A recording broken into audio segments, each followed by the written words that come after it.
नमस्कारः।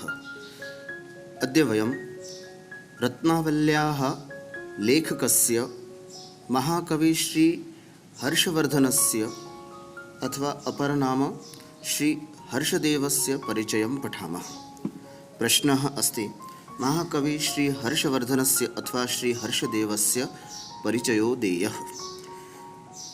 जीवनपरिचयः।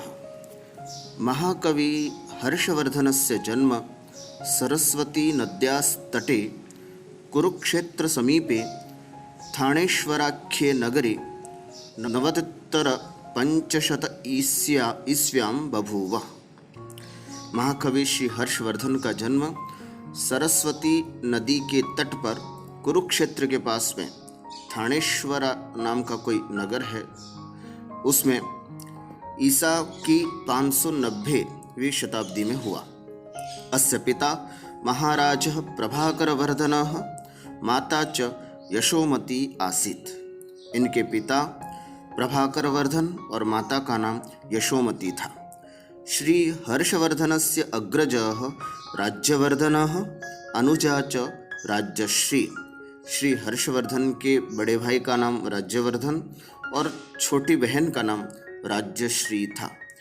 एतस्य षट्शते ईस्व्यां राजसिंहासनारोहणं जातम् और इनका 606 ईस्वी में राजसिंहासन पर आरोहण हुआ। अयम् एकछत्रसाम्राज्यस्य प्राप्त्यभिलाषया 20-षट्शत ईस्व्यां दक्षिणभारते आक्रमणम् अकारषीत्। राजा हर्षवर्धन ने एक छत्र साम्राज्य को प्राप्त करने की इच्छा से सन 620 ईस्वी में दक्षिण भारत पर आक्रमण किया, किंतु चालुक्यवंशी पुलकेशन द्वितीयेन पराजितो बभूव।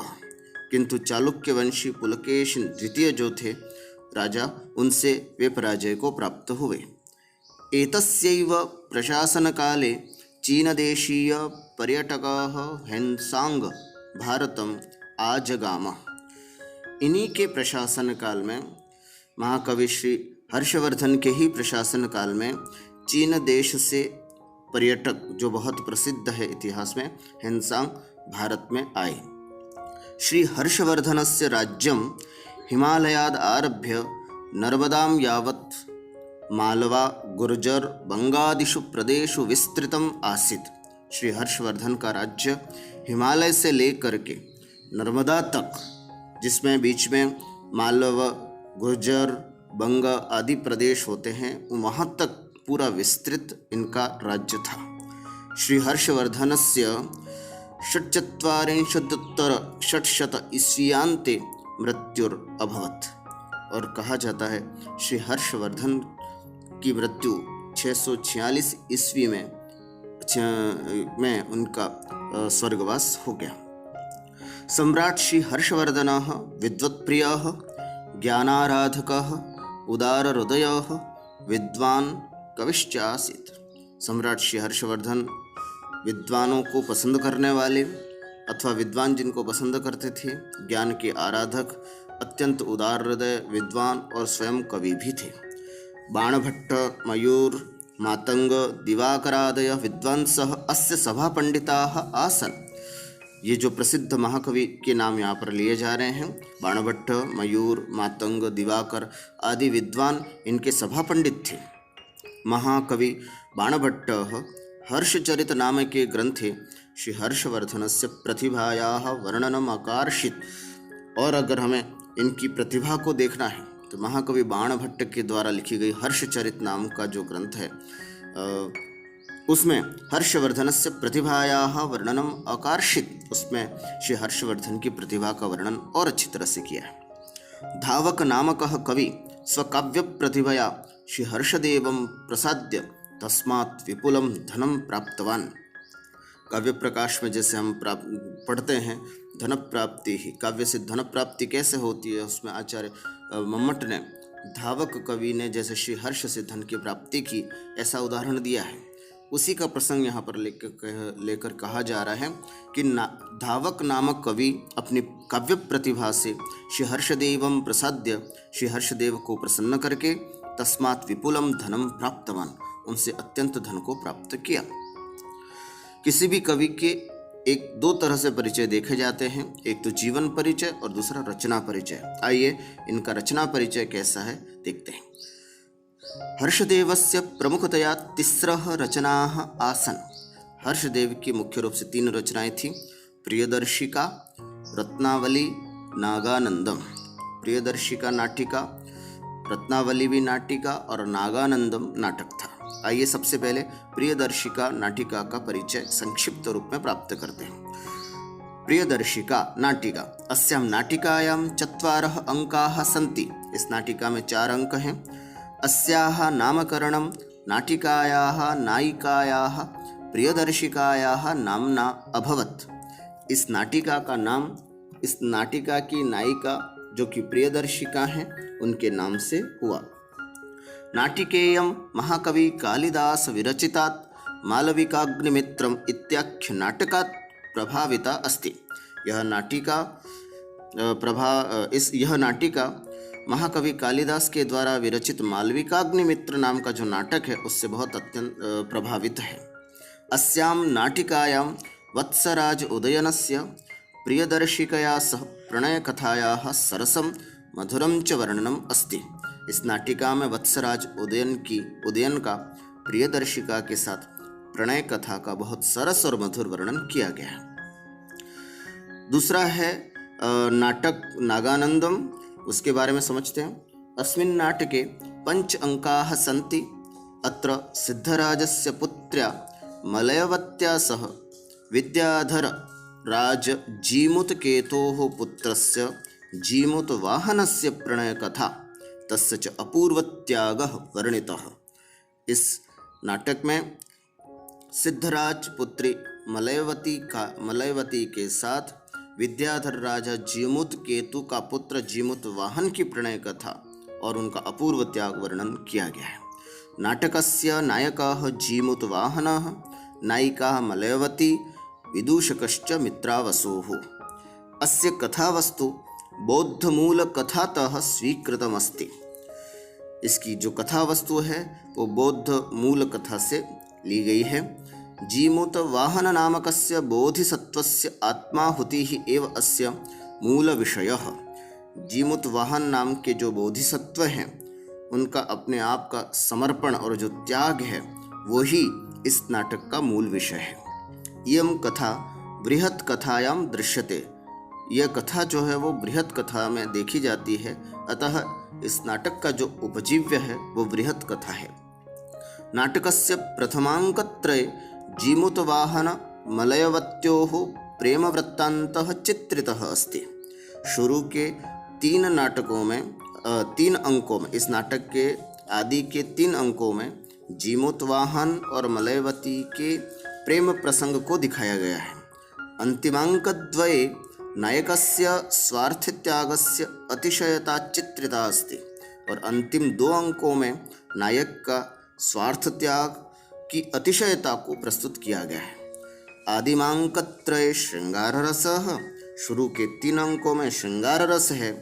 अंतिमांकद्वये त्याग वीर रसयोः पोषणं दृश्यते और अंतिम 2 अंकों में वीर रस की पुष्टि देखी जाती है। आइए तीसरी रत्नावली नाटिका। अस्यां नाटिकायां 4 अंकाः सन्ति। इस नाटिका में 4 अंक हैं। अस्याः प्रधानो रसः श्रृंगारः। प्रधान रस श्रृंगार है। नायको धीरललितो वत्सराजो उदयनः। इसका नायक धीरललित वत्सराज, वत्सदेश के राजा उदयन। नायिका मुग्धा नवीनानुरागवती सागरिका, अपर नाम रत्नावली च अस्ति। और इसकी नायिका जो हैं वो जो कि मुग्धा हैं और नया नया अनुराग जिनके हृदय में प्रस्फुटित हुआ है ऐसी सागरिका है।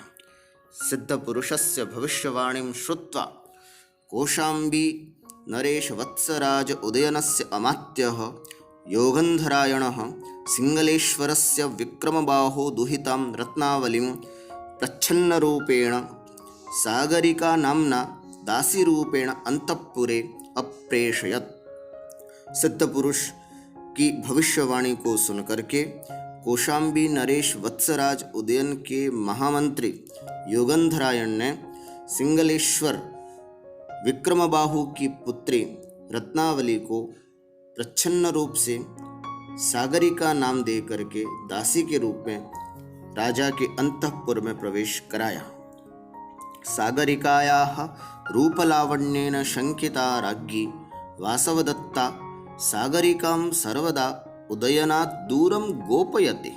सागरिका के रूप लावण्य से शंकित रानी वासवदत्ता सागरिका को हमेशा उदयन से दूर छुपा करके रखती थी, किंतु राजा उदयनः चित्रफलक दर्शनेन सागरिकायाम् आसक्तो भवति।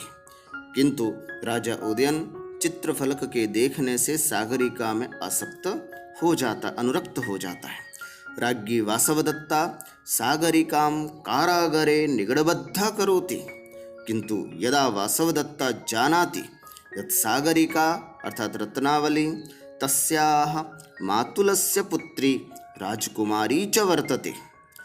रानी वासवदत्ता ने गुस्से में आकर के सागरिका को कारागर में जंजीरों से बांध करके रख दिया। लेकिन जब वासवदत्ता को ये पता चलता है कि सागरिका और कोई नहीं बल्कि उसके मामा की ही पुत्री अर्थात राजकुमारी है, तो रत्नावल्याः प्रति चक्रवर्ती सम्राट भविष्यति और रत्नावल्याः पतिः चक्रवर्ती सम्राट भविष्यति इति सिद्ध पुरुषेण उक्तम। और ये भी जाना कि रत्नावली का जो पति होगा वो चक्रवर्ती सम्राट होगा, इति सिद्ध पुरुषेण उक्तम, ऐसा सिद्ध पुरुष ने कहा है। तदा सा राजानम उदयनम तया सह विवाहम कर्तुम अनुमतिम प्रददाति। तब वह वासवदत्ता राजा उदयन के साथ राजा उदयन का रत्नावली के साथ विवाह करने के लिए अनुमति प्रदान करते हैं।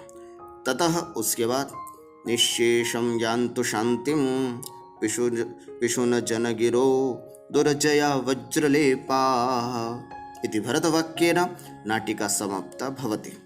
इस भरतवाक्य के साथ नाटिका समाप्त होती है। नाटिकायाः प्रमुख पात्राणि सन्ति राजा उदयनः, रत्नावली, राज्ञी वासवदत्ता, अमात्यः योगन्धरायणः, वसन्तक विदूषकः, बाभ्रव्यः, वसुभूतिः, काञ्चनमालाः, सुसंगता, ऐन्द्रजालिकश्च। अस्याः नाटिकायाः उपजीव्यं बृहत् कथा वर्तते। इस नाटिका का जो मूल स्रोत है कथा का वो बृहत् कथा है। अस्यां नाटिकायां श्री हर्षदेवः नाटक तत्वानां उपस्थापने पूर्ण रूपेण सफलोस्ति। इस नाटिका में श्री हर्षदेव नाटक तत्वों को उपस्थित करने में पूरी तरह से सफल हुए हैं। कथा वस्तु घटना गतिशीलता अभिनेयतादिकानां दृष्ट्या कथा वस्तु घटना गतिशीलता अभिनेयतादिकानां दृष्ट्या इयं नाटिका संस्कृत साहित्ये महत्वपूर्ण स्थानं प्राप्नोति। कथा वस्तु की घटना गतिशीलता अभिनेयता आदि दृष्टि से यह नाटिका संस्कृत साहित्य में अत्यंत महत्वपूर्ण स्थान प्राप्त करती है। धन्यवाद।